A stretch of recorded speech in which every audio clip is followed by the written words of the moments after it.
And I know I'm probably jumping a little bit the No, gun this there is because we good. haven't really got to talking about the off-page factors and talk about anchor text and making sure that you're building the right links. But I think this is really, really key. And it's, I think, like you talked about, it's like you're building an asset. And that's why rather than going for WordPress and installing something like davidjennings.wordpress.com, you're going after an installing it on your own domain name. You'll have a Mm, lot more control over it. mm. If things do change, you're you're building a business that way as opposed to trying to build something on the cheap.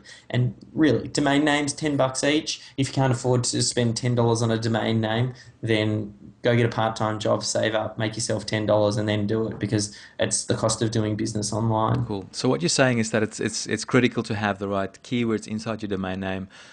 So what if say you've got David Jennings, you've got an existing blog, and you know you've got some pretty good traffic, whatever, but you want to rank for a specific keyword. Say your David Jennings blog, and you want to actually rank for Melbourne SEO services. Um, Obviously, it's going to be a bit harder because you don't have that in your domain name, but you can still do that, right? Well, a lot of that comes with initially why I try and put that keyword in the main URL. It's that magic phrase. If you could wave that magic wand and then you could get that number one positioning, and you're looking for the balance between going for a really broad keyword that's got a lot of traffic and also one that's going to convert as well. And this is where we start to talk about buying phrases versus browsing phrases.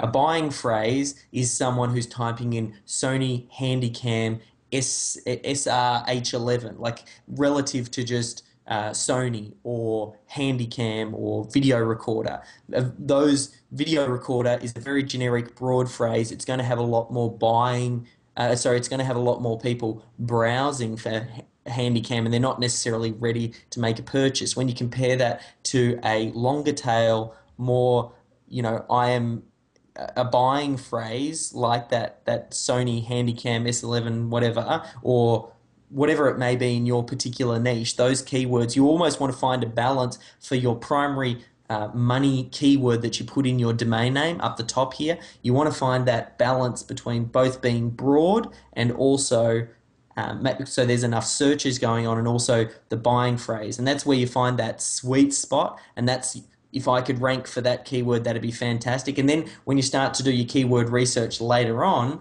and you want to, like you were talking about, rank for some of those other keywords on a domain name, even though that keyword isn't in the actual primary URL, then you'll go do some keyword research and then you can do some on-page optimization. So I'll show you two quick things. I'll just head over to Google, and if you just type in free keyword tool, and I probably should have typed in Google there, but okay, it's popped up anyway. So you want to go for the Google free keyword tool, and they're just yesterday I noticed this. They're actually in the process of launching a new beta keyword tool, and it's meshing together some of the keyword research tools that you did have when you were in AdWords as well. But here, I'll just scroll down. So let's just type in.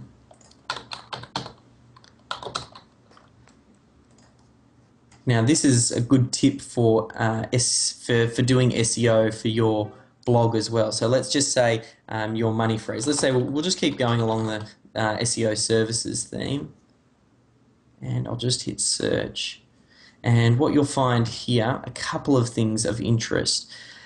Um, Obviously you want to be looking for keywords that have people actually searching for the keyword. There's no point in ranking for a particular keyword if no one's actually searching for that keyword. So you can have a look over here. It's going to return a whole lot of results, and just make sure that you go with keywords that do have some keywords, as some people actually searching it. What Okay. is the perfect keyword to choose for? Look, that's the $1 million question. You ultimately want to find something with low competition but high number of searches. So for my primary phrase that goes into my domain name, I'm going to choose something a lot more competitive. And then for the longer tail phrases, which are going to be when I optimize a post, I'll go for things that have got a lot less searches. And I'll just sort of bounce it around. And the way that I can tell competition is I'll do something like I'll head to Google and I'll just go here.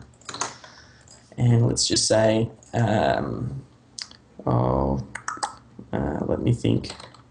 Dog training. Look, that's a good niche to have a look at. If we have a look at the dog training, to see how competitive a particular keyword is, I'll usually look at, well, what are the types of sites that are coming up the top here?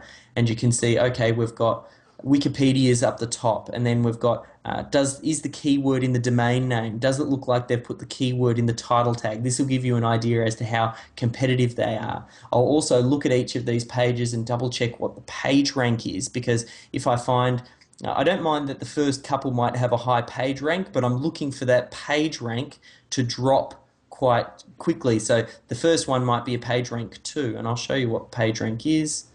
You just head. This is an indication of authority that Google's got. If I move my mouse up here, I've got a special tool. It's a Firefox plugin worth getting called Search Status. I'll just see if I can open it up. Yeah, so you can go Search Status if you want to install it into your Firefox. But you can see here, this is a page rank 3, and so now. That was one of the first ones. Obviously, Wikipedia is going to be quite high. Now what I like to do is scroll further down the page and see what the page rank is. So I come back up here. It's still a page rank 3, and I've come halfway down the page. So now I'm starting to get an idea that this really is quite a competitive niche, because the page rank is staying quite high the further down the page that I go. So I've just clicked this lucky last one down the bottom. So obviously, if you can, well, if one of the things you could do is if you've got a better page rank, I guess, which will be building up over time, you could outrank those people potentially, right?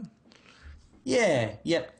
And the main reason we look at page rank, and it doesn't have nearly as much effectiveness as it used to, that was a page rank too. The main reason we look at page rank is that it gives you an indication as to how competitive they are. And you can have a look and see they've done a little bit of optimization on, because I mean, all of them seem to have the keyword in the title tag, so you know that's a competitive term. So you want to try and find those phrases in here that are getting searches that aren't necessarily overly competitive. So you pick out what your primary phrase is, and that'll end up being your domain name. Another thing, this is more so for you bloggers. Just before you go on, David, the number of searches, that's, how do you figure out whether it's a good or bad number? Okay, so over here we've got our global searches in here, and then our local searches. The local searches are going to be targeted to geographically where you are. So usually I'll look at the global searches because I'm usually trying to go after keywords and get them to rank on google.com as opposed to some extension or variation of like .com.au. And for number of keywords, it will depend on the niche you're going after. Obviously, search engine optimization and SEO services is going to be quite a competitive niche. So if you can see here, the SEO services has got quite a lot of searches here. That's probably, and I'm going to try and go for that because I go after competitive phrases, but I would probably say I don't mind for your domain name and having the big money phrase. If you go for something that's, let me think, probably the best thing to do a lot of keyword research, find all of the keywords that you can about your particular topic, load them into a spreadsheet, then try and delete out any of the keywords that have competition greater than about 500,000. So, and there's different keyword tools that you can do to do this. And this will basically show you how to have keywords. So you'll come here, you've built a big list of keywords, then you can use something like Market Samurai, but let's just say SEO services, just to find out.